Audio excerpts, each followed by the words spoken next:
Zoom, motherfucker! Zoom!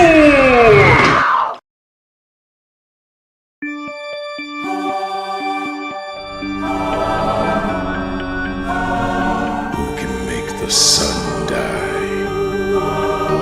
Drizzle it with you. Cover it with blood and a severed head or two. The Candyman. The Candyman. The Candyman.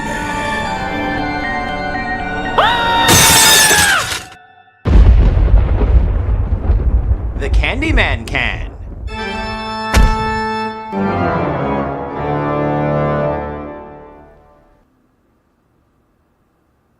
Hello, I'm the nostalgia guy, remember? So you don't have to. So I have a bit of a confession. I'm not a big slasher film guy. I like them fine, but they're not really something I'm passionate about. Even the classics like Friday the 13th, Nightmare on Elm Street, Halloween, I respect them and what they've done for the genre, but I think I was so used to the idea of what a slasher film was growing up that they usually gave me just what I was expecting. However, a slasher film that gives me something new I wasn't expecting, I love the hell out of. I'm talking about your Texas Chainsaw Massacres, your Candymans, your Terrifiers. Even the one you could argue starred them all, Black Christmas, is still incredibly unique. But one of my bonkers all-time favorites has to be this little masterpiece.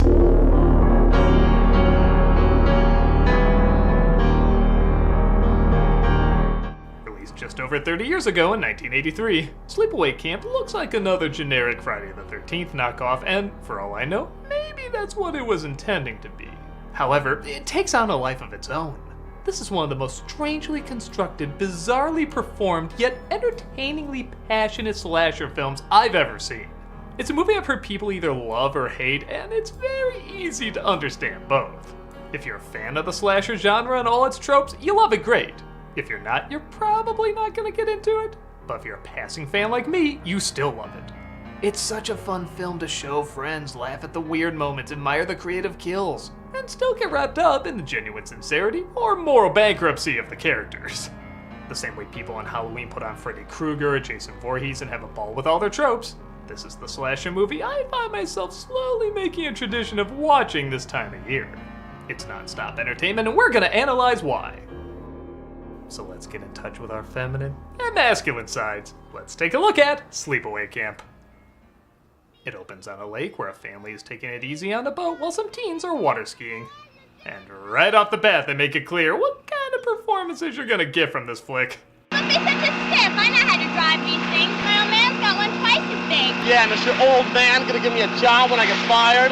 If you're saying, boy, I don't like how everyone's talking very Napoleon Dynamite-y, you are gonna hate this movie.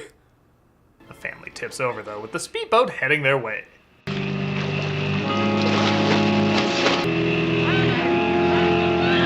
No, you look like a father and two kids about to die. I love the way this guy says the father's name. I just graduated from the Shatner School of Shatnering. The father and one of the kids are killed. Yeah, that's what you get when you let the mannequin from Spider-Man drive. We cut to 8 years later, where the aunt, played by Desiree Gould, is doing her best impression of a community college performance. Hurry, sweeties. We don't want to be late for the boss. Goodness, no. No, that wouldn't do at all. Everyone in the audience is like, is that the killer? Because it'd be really weird if not. Angela, played by Felicia Rose, is the only survivor of the boat accident and is forced to live with her cousin Ricky, played by Jonathan Tiersten, and Aunt Martha, which isn't easy when your aunt is this weird an aunt. Here they are, all filled out and signed by yours truly. Wasn't that nice of me? She's like a store mannequin who just came to life. I love how if you do a Google search of this character, all that pops up are images of her pondering or going, Any chips? Why, of course. I believe there's a whole bag. Why, I'm almost sure of it. Half the people talk like that bellhop from Rookie of the Year. We can't go to camp without our physicals. Oh, no, I'm afraid that they wouldn't approve of that at all. Even though they know that I am a doctor. I could do an entire episode just dedicated to how she says her line. She is a marvel. They're sent off to Camp Arawak, where the 80s shorts are getting even shorter for some of the co-workers. Makes your mouth water, don't it? They're too young to even understand what's on your mind. There ain't no such thing as being too young. Close. The correct answer was Jesus Christ, I'm calling the cops! Angela is shy, but Ricky tries to pick up where he left off with an old flame named Judy. Ricky, I don't have time for your nonsense right now. Well, excuse me, Princess. bitch. Dude, I could have been saying that the whole time. When one of the counselors notices Angela isn't eating or talking, he takes her in the bag to see if he can find her something she likes. Now realizing the cook is finding something he likes. I bet we can find something interesting in the walk-in. You never know what you can find in there. You're a little old for my taste, but I'll make do. Surprisingly, this doesn't go well. I think I got something you're gonna like real good. This scene's disturbing enough, but do they really have to get their supplies from ironic groceries? What are you doing? Ricky, though, ends up saving her just in time. Next one up.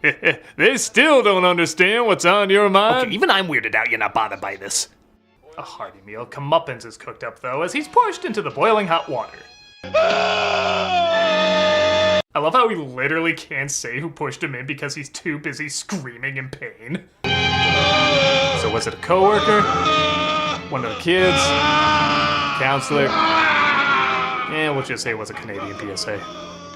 The owner of the camp, named Mel, played by Mike Kellen, keeps what happened to the chef under wraps as the campers go about their day wondering how many counselors are wearing bibs as shirts. I mean, good lord, everybody looks like they're training for the Ken song in the Barbie movie.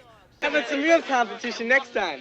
Yeah, maybe the girls want to get. Though one of them might have a slight advantage. Later on, one of the boys named Paul tries talking to Angela and manages to get through to her. We locked down Weinstein out of the cabin with no clothes on. Boy, we get it for that one. Honestly, despite her saying very little, Rose does get across a lot of emotion with just the tiniest of reactions. Even when actors are scenery chewing like crazy, she somehow still manages to be the most interesting. Good night. Good night. One of the boys takes one of the girls on a canoe and he tips it over because somehow in a boy's mind that equals getting laid. What the hell are you doing here? I bet the rest of the boys will be interested in seeing you. Yeah, keep it vague. It could be anybody, even though it really could. We all have a pretty strong, yeah, we know who it is. That is the fun of the movie, though. Even if you figure out who the killer is, that's only one part of the reveal. And honestly, it's not even the biggest part. I notice it. I'd like to see Mel get his fat ass down here and pick up something. Next morning, the kid is discovered, and I doubt I can show it, but let's just say it's rare I can say the people who did the gore effects and the snake training should really be proud. I was just thinking, I remember that boy being a pretty damn good swimmer. They, of course, see this as another unfortunate accident, but at least Angela is getting closer with Paul. The kiss was scored like a Victorian porno. Mrs. Pennyworth might show her ankle! She doesn't react that well to the kiss, but the two of them still continue to get close despite Judy and her friends not approving. Uh-oh. Here comes the Wicked Witch of the West. I think I'm gonna go back into the water. And they say chivalry is dead. Uh-oh, here comes a threat. Bye! On that note, man, these kids can get angry about anything, as one of them asks Angela why she's not swimming. God damn it! Answer me, Angela! Answer me! God damn it! Good lord, people play Russian roulette with less stress than her! My sister, my daughter, my sister, my daughter, my brother! What? Ah, girl problems and boy problems. Girls trying to figure out their stress and insecurities without mentally scarring themselves. Boys, hey, let's see if we can throw water balloons on the roof. One of them throws a water balloon at Angela, resulting in Ricky going full Cartman on them. Bastards are gonna pay for this! I'll kick your freaking asses over this goddamn camp, you pussies! The boy who threw the balloon, though, gets the Wicker Man treatment. Hey, get that thing out of here! Come on, get it out! Oh no, bathroom stall doors famously don't have openings at the bottom! Thank God this isn't the 2010s or the B-movie jokes would be through the roof. But the Wicker Man joke I made, that's totally okay. Mel finally has to acknowledge maybe these aren't all accidents. That's all there is to it. Finished. Wiped out. How many are left? I love he asked that less like how many kids weren't taken back home and more like how many kids are still alive. Oh no, Angela might get killed. Oh, it's Paul. What a good fake out that was. I thought you were the killer. Don't tell me you believe all that baloney. Somebody was playing a joke and it got out of hand. 3 times. While they make out, Angela has a flashback to being younger and watching her father with the man we saw in the beginning. I have to admit, for kind of a point-and-shoot slasher, I really do like the unique way they show the flashbacks in this. The visual storytelling gets across a few ideas of what this scene could be about, especially when you learn more about her, but at the same time, there's still a little wiggle room for interpretation. Like Angela herself, a lot has gone across with very little talking. No! She ends up pushing Paul away, and the following day, while playing Capture the Flag, Angela sees him kissing Judy. Angela! Hey, where you going? Oh, she did. Later, though, he tries to make things better. Especially after he told me what a prude you are. I gotta go. Or he just leaves again. Yeah, not gonna lie, Angela, you can do better. What's the problem? My good friend, Angela here, doesn't feel like going in the water today. I do like most of the time she's being mocked, it's filmed as a wide overhead shot like she's small and weak, but this time around it's a tight close-up. Like, this affected her differently than before, and there will be pain. Again, getting across a lot without having to talk too much. No, stop it! They pick her up and throw her in the water, but Ricky is once again there to help her. You won't let them get away with this, that's for sure. Okay, so as I was alluding to before, that is the one thing that doesn't work at all, the fake outs. Like, let's say you still don't know who did it. I'm not against throwing in people it could be, even Mel thinks Ricky might be the killer, but look at the back of this kid's head. We know it's not him. They're trying so hard to make it look like any of these kids acting crazy could be the obvious choice, but the most obvious choice is still the most obvious choice. But hey, at least the romance is believable. Remember that dinner you promised me up at your place? Yeah.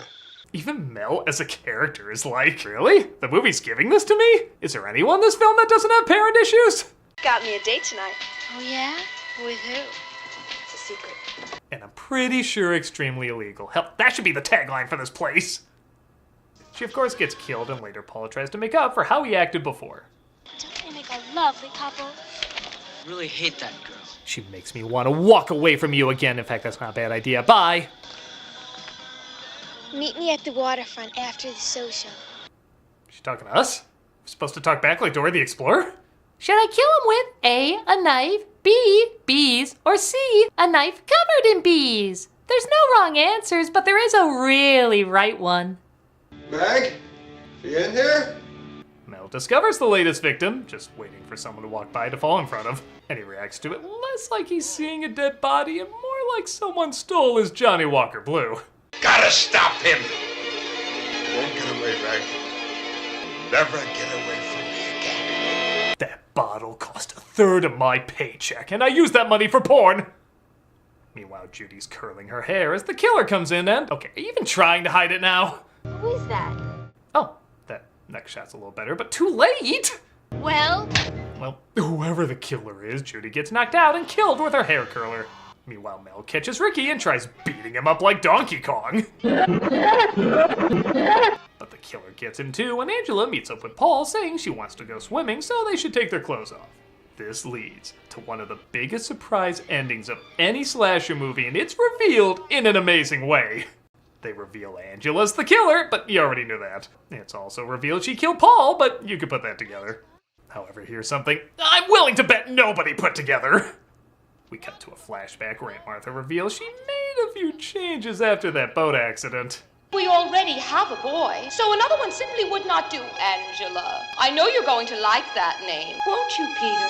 I love watching people slowly put this together, and as soon as it hits them, we're instantly given one of the funniest but also scary as hell images to ever end a horror film.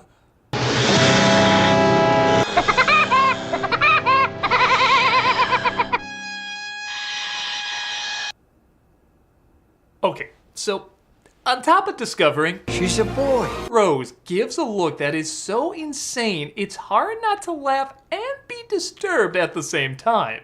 And while this face is already perfectly unsettling, making a mask out of it to put on this dude playing her body double is literally the ingredients for nightmares.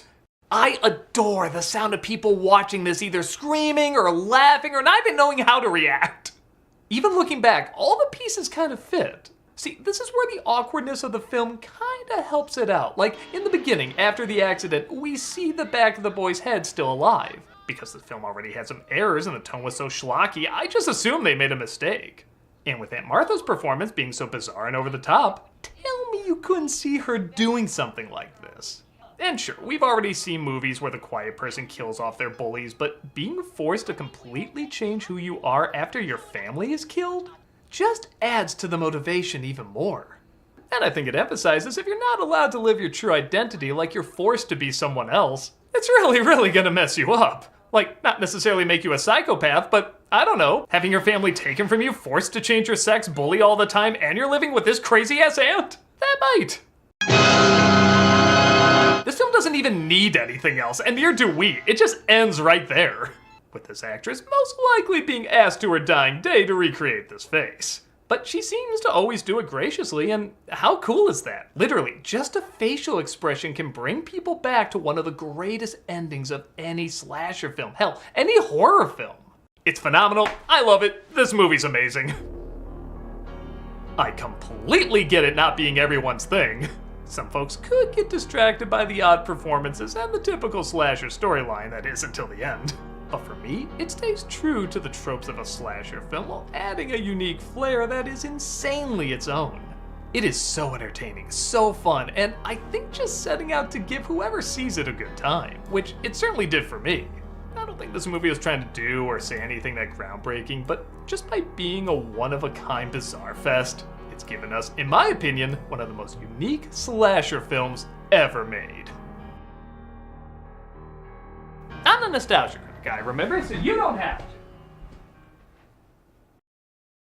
Wasn't that nice of me?